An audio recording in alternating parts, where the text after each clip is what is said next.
पहला सवाल कुछ इस प्रकार से आपके सामने है। बायोलॉजी से रिलेटेड ये सवाल है। ये पूछ रहे हैं स्पायरोगायरा में किस प्रकार के युग्मक यानी कि गामेट्स पाए जाते हैं। हो सकता है आप में से कई सारे लोग ऐसे होंगे जो कि इस सवाल को ना देखते ही स्किप करने का काम करता है। लेकिन अगर किसी ने भी बायोलॉजी को थोड़ा सा थॉरोली पढ़ा होता है ना, तो उनको इन स्पायरोगायरा के बारे में प्रॉपरली बताया जाता है। पहली चीज, ये स्पायरोगारा होते क्या है, तो ये जो ग्रीन एल्गे होता है ना, उसका एक फिलामेंटस रूप है। मैं ये बोल सकता हूं कि spirogyra is nothing but a filamentous green algae. ठीक है, ओके। इनको आप कॉमनली ना, जैसे कि पानी वगैरह होता है, कहीं पर फ्रेश वाटर है, तो ये वहां पर पाए जाते हैं। उसके बाद यहाँ पर इन्होंने इनके युग्मक के बारे में पूछा है, यानी कि इनके गामेट्स के बारे में पूछा है। तो जो गामेट्स स्पायरोगारा के अंदर होते हैं ना, वो होते हैं आइसोगेमस। तो ये जो आपको ऑप्शन नंबर फर्स्ट और सेकंड में दिया गया है ना, आइसोगेमस, इस प्रकार के गामेट्स आपको इसके नजर आते हैं। मतलब क्या है कि जी आइसोगेमस गैमेट्स है। इसका मतलब होता है कि ये जो होता है ना, वो एक दूसरे के सिमिलर होता है, या फिर इनको एक दूसरे का आप बोल देंगे आइडेंटिकल, एक जैसे। ठीक है। उसके बाद आइसोगेमस जो मैंने यहां पर आपसे बात करी है ना, तो ये जो आइसोगेमस गामेट्स होते हैं स्पायरोगारा के अंदर, ये होते हैं नॉन फ्लैगलेटेड। अब आप पूछोगे कि सर जी इसका मतलब क्या है। अगर कोई भी स्पायरोगारा के अंदर गामेट्स को मैंने नॉन फ्लैगलेटेड कहा है ना, तो इसका मतलब ये हो जाएगा कि इनके अंदर काबिलियत नहीं है कि ये इंडिपेंडेंटली क्या कर सके, मूव कर सके। समझ गए बात को। तो स्पायरागामा के जो गामेट्स हैं वो आइसोगेमस होंगे और नॉन फ्लैगलेटेड होंगे। तो होता क्या है ना, जब रिप्रोडक्शन होता है तो ये जो स्पायरोगारा है ना, ये एक प्रोसेस से गुजरते हैं और उस प्रोसेस को कहा जाता है कॉन्जुगेशन। ये भी याद रखिएगा। तो इस कॉन्जुगेशन की प्रक्रिया के अंदर क्या होता है ना, तो जो डिफरेंट फिलामेंट्स होते हैं वो एक साथ ज्वाइन होते हैं और ये फॉर्म करते हैं किसको, जाइगोट को। ये कुछ बातें जो मैंने यहाँ पर आपको स्पायरोगामा के गामेट्स के प्रकार के बारे में बताया कि वो आइसोगेमस है, नॉन फ्लैगलेटेड है। आइसोगेमस होने का मतलब मैंने आप लोगों को क्या बताया कि ये सिमिलर है। इनका मॉर्फोलॉजिकली इनके अंदर आप ना एक आइडेंटिकल रूप देखेंगे। और अगर मैंने नॉन फ्लैगलेटेड कहा, इसका मतलब ये है कि इनके अंदर इंडिपेंडेंटली मूव करने की एबिलिटी नहीं है। समझे? इसको लेकर कोई दिक्कत तो नहीं है ना। ये आइसोगेमस एक प्रक्रिया होती है, आइसोगेमी के उसको नाम से जानता है। वो एक प्रकार का सेक्सुअल रिप्रोडक्शन होता है जिसमें जो गामेट्स होते हैं ना, वो सिमिलर मॉर्फोलॉजी के होते हैं, यानी कि सिमिलर उनका शेप होता है, सिमिलर उनका साइज होता है। ठीक है, आई होप थोड़ा सा समझ में आ गया होगा। चलिए आगे बढ़ते हैं। भारत के नियंत्रक और महालेखा परीक्षक का उल्लेख किस अनुच्छेद में किया गया है। स्कैग की बात कर रहे हैं, यानी कि कंट्रोलर एंड ऑडिटर जनरल की बात कर रहे हैं। रटा हुआ सवाल होता है अनुच्छेद नंबर 148, आपको याद रखना है। हमारे संविधान का बात करता है कंट्रोलर एंड ऑडिटर जनरल की अपॉइंटमेंट, इनकी ड्यूटीज क्या होंगी, इनकी पावर क्या होंगी, इन सभी चीजों से रिलेटेड।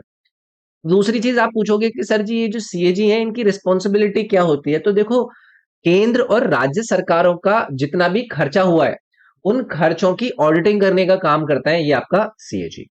तो याद रखेंगे, इसको लेकर एक सवाल पूछा जाता है कि जो इनकी अपॉइंटमेंट होती है वो बताइए किसके द्वारा होती है। तो उसमें आपको प्रेसिडेंट का नाम याद रखना है। आर्टिकल नंबर 148 हमने यहाँ पर जाना, उनकी पावर जानी, उनको नियुक्त कौन करता है, वो कौन से आर्टिकल के अंदर आता है।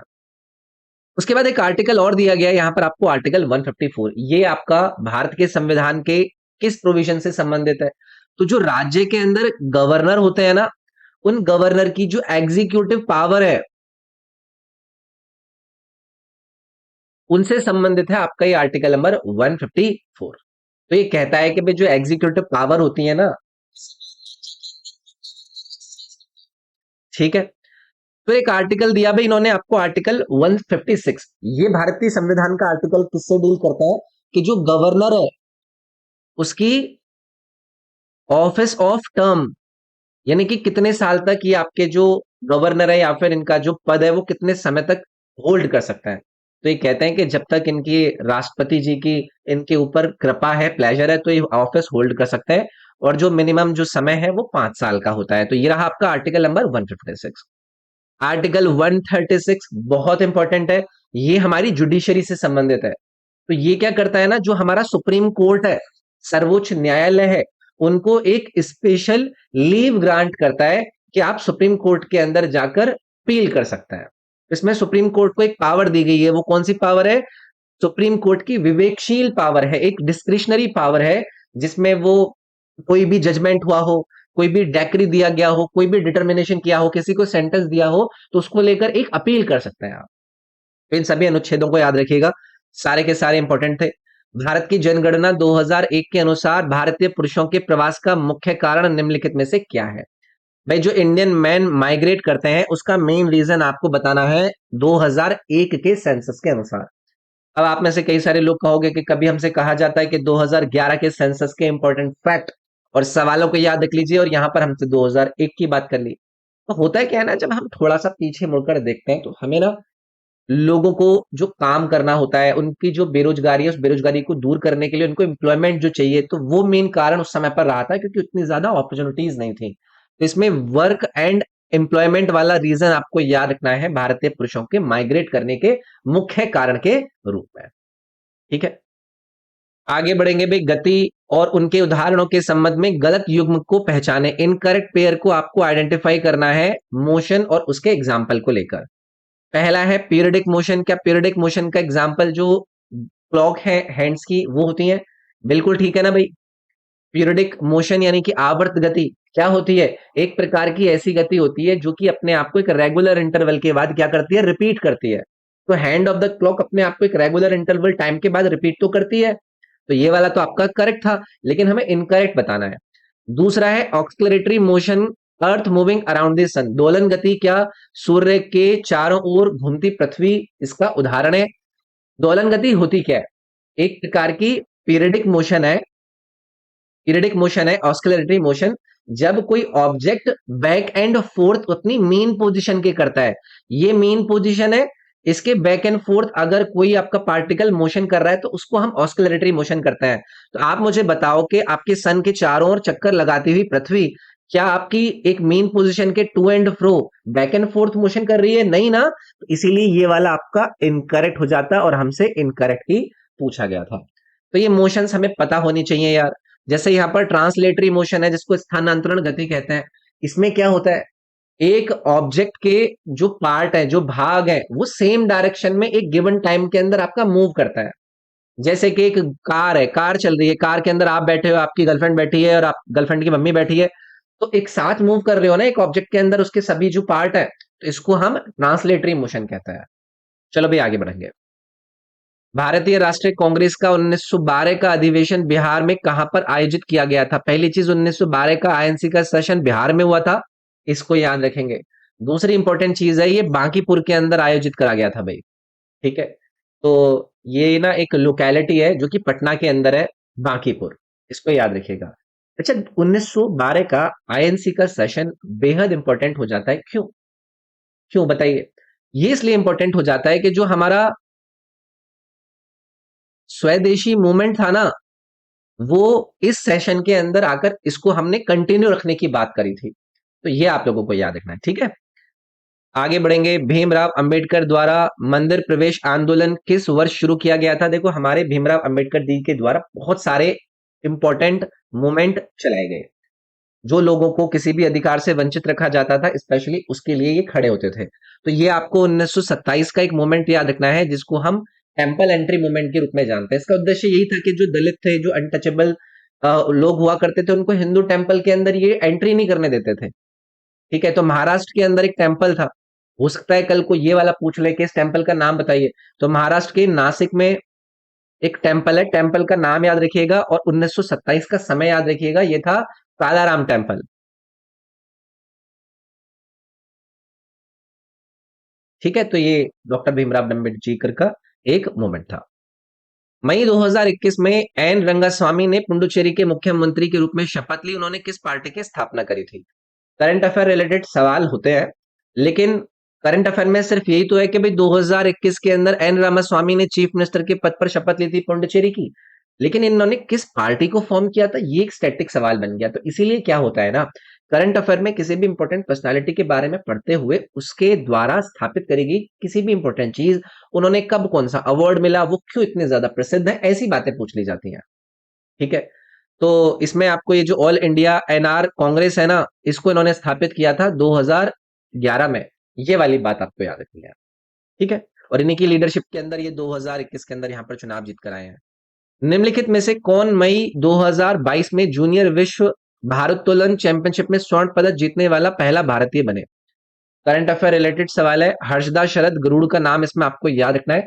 स्पोर्ट रिलेटेड कोई भी आपका सवाल बने, उनसे संबंधित चीजें आप लोगों को याद रखनी है। इससे रिलेटेड कल को मे बी ये आपसे पूछ सकते हैं कि बताइए कि ये कौन से खेल से संबंधित है, तो वेट लिफ्टिंग आपको इसमें याद रखना है। निम्नलिखित में से कौन उड़ीसा राज्य से पद्म विभूषण प्राप्त करने वाले पहले नर्तक हैं? पद्म विभूषण अवार्ड प्राप्त करने वाले उड़ीसा राज्य से पहले बने हैं डांसर।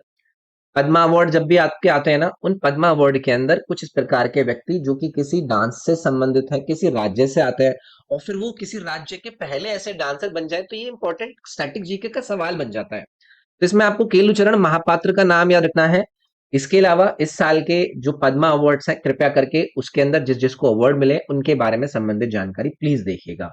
किसी नर्तक को मिला है, कौन से डांस से संबंधित है, किसी आर्टिस्ट को जो कि म्यूजिक से संबंधित है, वो कौन से म्यूजिक से संबंधित है, ऐसी बातें आप लोगों को याद रखनी है। ठीक है। चलिए आगे बढ़ेंगे।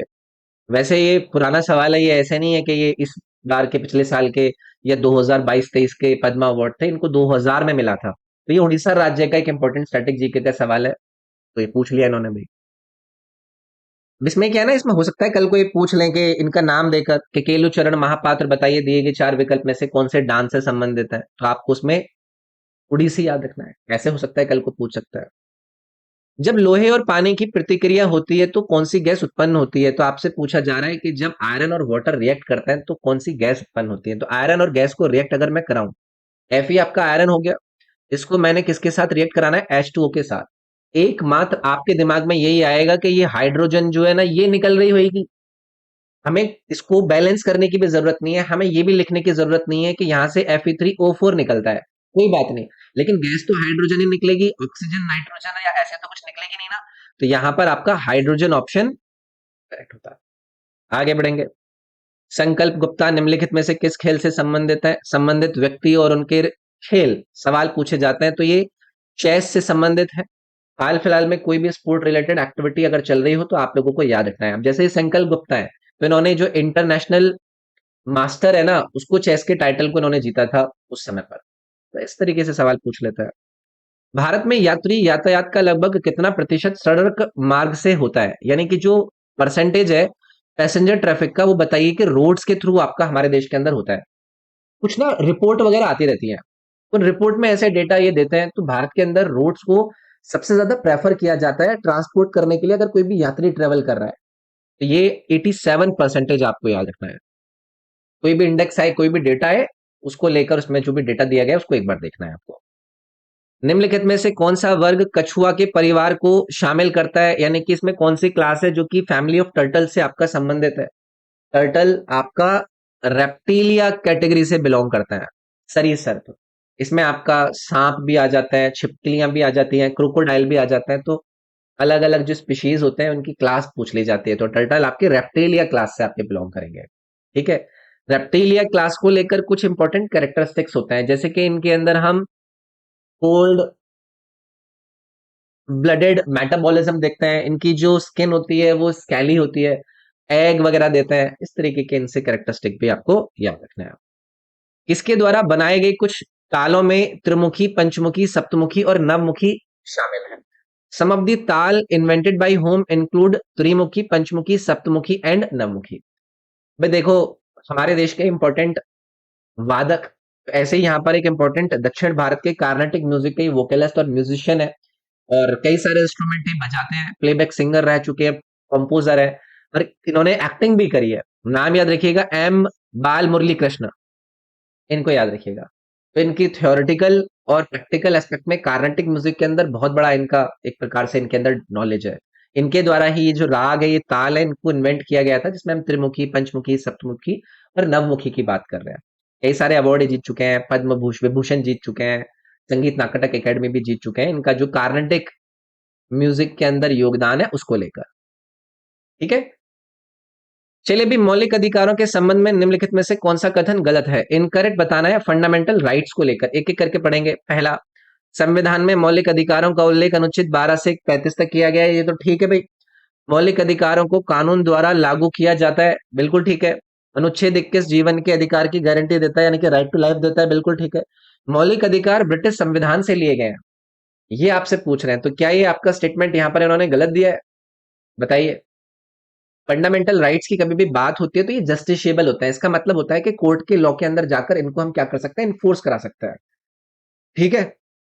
लेकिन क्या इनको ब्रिटिश कॉन्स्टिट्यूशन से लिया गया या फिर यूएसए की कॉन्स्टिट्यूशन से लिया गया? ये बात को लेकर आपको कंफ्यूज करके इन्होंने यहां पर सवाल पूछा था, तो याद रखेंगे। Rudransh Patil is associated with, तो देखो अलग अलग व्यक्तियों के संबंधित स्पोर्ट्स रिलेटेड आपसे पूछ लिए जाते हैं, तो ये एक उभरते हुए सितारे हैं, शूटिंग के अंदर इनका नाम चल रहा है, ठीक है। तो ऐसे लोगों के बारे में आपको याद रखना है कि जो हमारी तरफ से इंटरनेशनल कंपटीशन के अंदर कोई स्पोर्ट्स पर्सन रिप्रेजेंट करता है, तो उनका आपसे संबंधित स्पोर्ट पूछा जा सकता है। भारत में सदस्य ऋणदाता संस्थानों द्वारा 11 लाख तक बिना गारंटी ऋण किस योजना के अंतर्गत दिए जाते हैं? अलग अलग प्रकार की स्कीम आती है, अलग अलग प्रकार की स्कीम के अंदर कुछ इंपॉर्टेंट फैक्ट होते हैं, जैसे कि ये कोलेटरल फ्री लोन देता है 10 लाख तक, जिसको आप मेंबर लैंडिंग इंस्टीट्यूशंस के द्वारा हमारे देश के अंदर देख रहे हैं। तो हमारे देश के अंदर प्रधानमंत्री जी की मुद्रा योजना आई थी, इस स्कीम को भारतीय सरकार के द्वारा लोन मतलब लॉन्च करा गया था, जिसमें ये 10 लाख तक के कोलेटरल फ्री लोन आपके दिए गए थे। इसको कब लॉन्च किया गया था? 2015 में लॉन्च करा गया था, याद रखेंगे। उत्तर भारत में निम्नलिखित में से कौन सा महीनों का सबसे ठंडा होता है? बताओ भाई। दिसंबर जनवरी होते हैं ना सबसे ठंडे, इसमें तो कोई आपको जी के रटने की जरूरत नहीं थी, ठीक है। चलिए आगे बढ़ेंगे। निम्नलिखित में से कौन अशोक के धम्म की मूल विशेषताओं में से एक नहीं था? मैंने आप लोगों को अशोक की धम्म के जो बेसिक एट्रीब्यूट्स थे उनके बारे में बताया था। इस पर ये आपका फोकस थी कि भाई नॉन वायलेंस, टॉलरेंस, सबकी लाइफ को रेस्पेक्ट करना, ऐसी वैल्यूज को प्रमोट करने पर ही आपकी आधारित थी। इसका उद्देश्य यही था कि भाई सोसाइटी के अंदर मोरल और एथिकल जो वैल्यूज है उनको डाला जाए। तो यहाँ पर अहिंसा थी, धर्मनिरपेक्षता थी, पॉलिटिकल यूनिफिकेशन था। क्या यहाँ पर सेलिबेसी यानी कि ब्रह्मचर्य को लेकर बात थी? नहीं थी। तो इन्होंने यही पूछा था, नॉट पूछा था, तो इसी को हमें मार्क करना था। कौन सा महासागर अंटार्कटिका महाद्वीप को घेरे हुए है और 60 डिग्री दक्षिण अक्षांश तक उत्तर की ओर फैला हुआ है? अगर आप लोगों को ज्योग्राफी में इंटरेस्ट है, आप एटलस को थोड़ा सा अच्छे से देखते हैं, तो इन्होंने पूछा है अंटार्कटिका को। तो अगर ये हमारा ग्लोब है तो यहाँ पर आपको नजर आएगा आपका अंटार्कटिका, यानी कि आपके साउदर्न हेमिस्फेयर के अंदर। अब इन्होंने पूछा है कि किसने इसको 60 डिग्री लैटिट्यूड तक घेरा हुआ है, यानी कि अगर मैं इसको मान रहा हूँ 60 डिग्री ये वाला जो ओशन है इसकी बात कर रहे हैं, तो ये आपका साउदर्न ओशन हो गया ना, कुछ था ही नहीं यार इसके अंदर, ठीक है। हारमोनियम वादक तुलसीदास बोरकर को 2016 में किससे सम्मानित किया गया? अब होता है क्या है, अगेन चर्चा में होंगे, हो सकता है इनको 2023 के अंदर कोई अवार्ड दिया गया हो, तो 2016 में इनको पद्मश्री दिया गया था, ठीक है। तो ऐसे लोगों से संबंधित आपके सवाल पूछ ले जाते हैं। हो सकता है कल कोई पूछ लें कि बताइए कि तुलसीराम बोरकर कौन से वाद्य यंत्र से संबंधित है, तो ये चीज आप लोगों से पूछी जा सकती है, ठीक है। मेक इन इंडिया पहल मुख्य रूप से किस क्षेत्र पर केंद्रित है? बहुत ही कॉमन सा सवाल है, मैन्युफैक्चरिंग पर संबंधित है या नहीं है भाई? भारतीय सरकार के द्वारा ये सितंबर में लॉन्च करी गई थी, कब? 2014 में, है कि नहीं? तो इसका उद्देश्य क्या था कि भाई हम अपने देश के अंदर डोमेस्टिक कंपनीज को बढ़ावा देंगे और अपना जो सामान है उसको मैन्युफैक्चर करके ग्लोबल स्तर पर ले जाने का काम करेंगे। इसमें ऑटोमोबाइल, केमिकल्स, आईटी, फार्मास्यूटिकल सब आते हैं, तो ये मैन्युफैक्चरिंग यूनिट को बढ़ावा दिया गया था।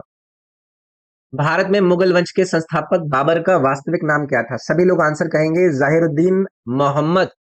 चर्चा हुई है, कब पैदा हुआ था ये भाई साहब? 14 फरवरी को पैदा हुआ था ये आदमी, 1483 में। कहां पर पैदा हुआ था ये? उज्बेकिस्तान के अंदर पैदा हुआ था, ठीक है। चलिए आगे बढ़ेंगे। निम्नलिखित में से किस राज्य ने जुलाई अगस्त 2021 में मवेशी संरक्षण अधिनियम 2021 लागू किया था? करंट अफेयर रिलेटेड सवाल है यार। अलग अलग राज्यों के द्वारा कुछ इंपॉर्टेंट एक्ट लाए जाते हैं, जिसमें कि वो कैटल वगैरह को प्रिवेंट करने के लिए लोगों के सामने लाते हैं कि ताकि जानवरों को काटा ना जा सके। तो ये असम राज्य के द्वारा लाया गया था ये, ठीक है। Current affair related state wise ये आपके सवाल पूछे जाते हैं। असम में मनाए जाने वाले निम्नलिखित त्योहारों में से कौन सा मुख्य रूप से वैष्णवों द्वारा मनाया जाता है? पिछली क्लासेस में भी इस पर चर्चा हुई है। अपनी जो मैंने एंशिएंट हिस्ट्री आपको पढ़ाई है, वहां पर भी इस पर चर्चा करी थी। डोल जात्रा याद रखेंगे इसमें आप, ठीक है? इसको कई सारे नाम से याद रखता है, इसको डोल यात्रा भी कहते हैं कई सारे लोग, ठीक है? तो इसको आसाम के अंदर सेलिब्रेट किया जाता है, ये भी याद रखिएगा, कल को हो सकता है संबंधित राज्य पूछ लें। और जो सेलिब्रेट करते हैं वो वैष्णविट्स इसको सेलिब्रेट करता है। तो ऐसी चीजें आपसे पूछी जा सकती हैं।